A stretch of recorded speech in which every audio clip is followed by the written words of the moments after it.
बिना किसी जानकारी के लिए भी अंदाज से भी कई बातें बोल रहे हैं।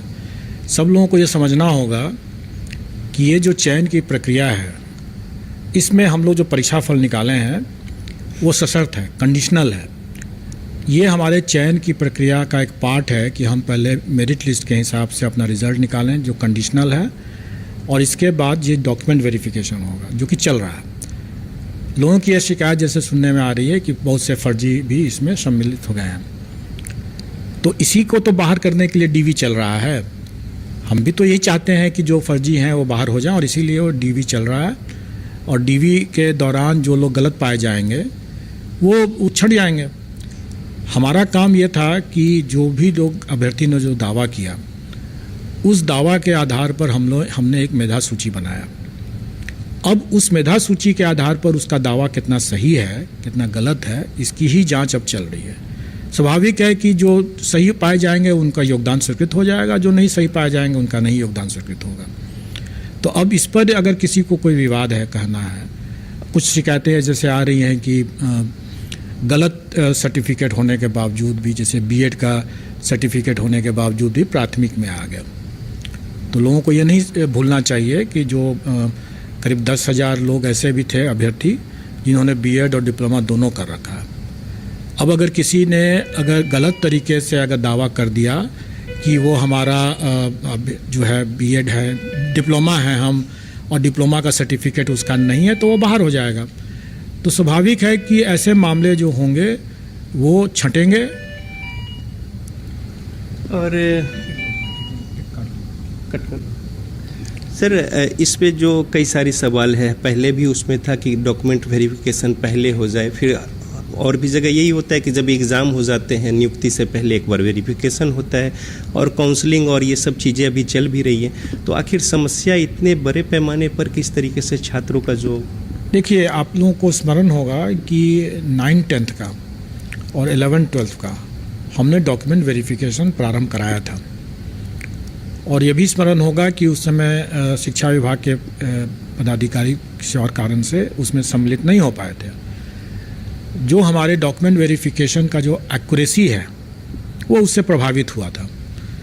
उस समय आपको स्मरण होगा कि कई ऐसे अभ्यर्थियों अपने बात बोले कि उनका पार्शियली वेरीफाइड माना गया, क्योंकि जबकि उनके पास सभी दस्तावेज थे। तो क्योंकि डॉक्यूमेंट वेरिफिकेशन बहुत ज़्यादा एक्यूरेट नहीं हो पाया था, फिर भी हम लोगों ने कई मामले को, जैसे उस समय लगभग 16,000 अभ्यर्थी जो थे वो एब्सेंट थे।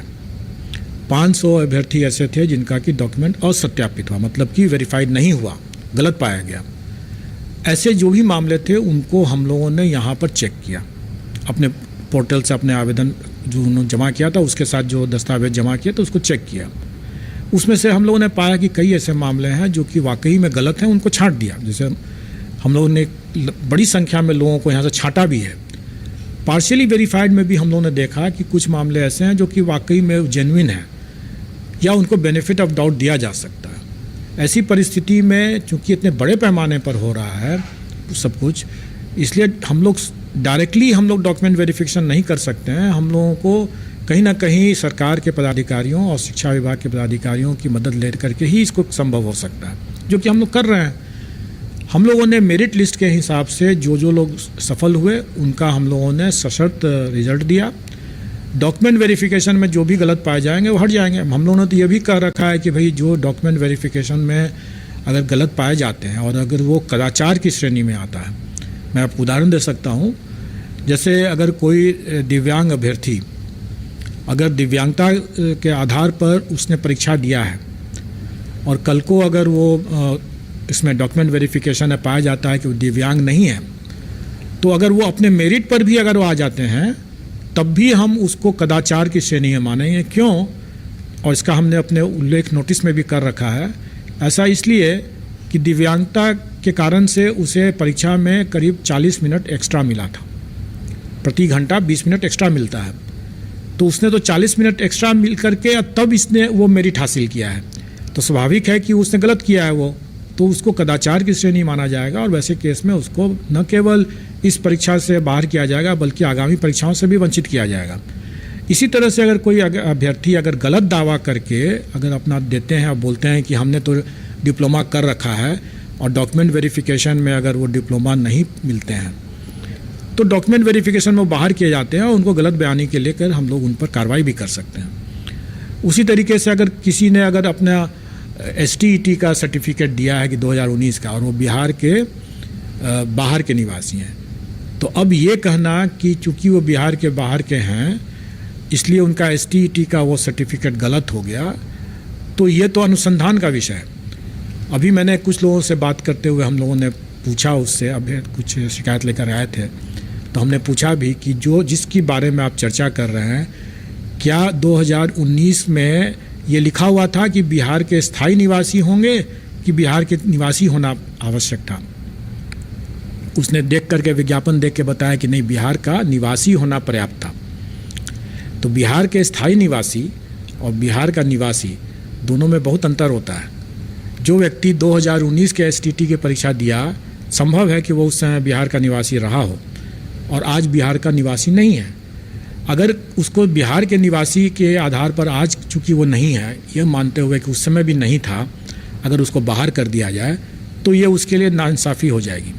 उसका सही तरीका यह है कि आज की तारीख पर उसको स्वीकृत करते हुए, मान्य करते हुए फर्दर उस पर इन्वेस्टिगेशन हो, अनुसंधान हो, जांच किया जाए कि वाकई में वो उस समय बिहार का निवासी था क्या नहीं था।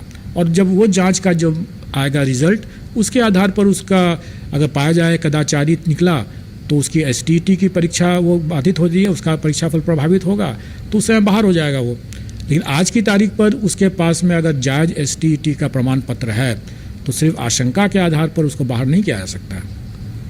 तो जो काउंसलिंग हो रही है डिस्ट्रिक्ट्स में, तो ये उम्मीद कुछ बच्चे रख सकते हैं कि जो अगर वहाँ पे कुछ गलत होता है तो जो वेटिंग लिस्ट के जो लोग हैं उनको चांस मिल सकता है? बिल्कुल, हम लोगों का हमेशा से ये प्रयास रहा और ये पूर्व की परिपाटी भी रही है कि जब भी हम डॉक्यूमेंट वेरिफिकेशन करके सरकार को लिस्ट देते हैं, चूँकि उन सब मामलों में हम लोग सीधे अपना डॉक्यूमेंट वेरिफिकेशन कर लेते हैं, छोटी संख्या रहती है। इसमें चूँकि बड़ी संख्या है इसलिए डॉक्यूमेंट वेरिफिकेशन अब सरकार के स्तर से वहाँ पर हो रहा है।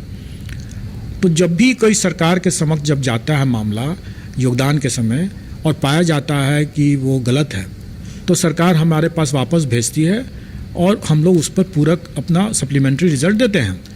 और वो हम लोग इस मामले में भी देंगे। अभी हमारी शिक्षा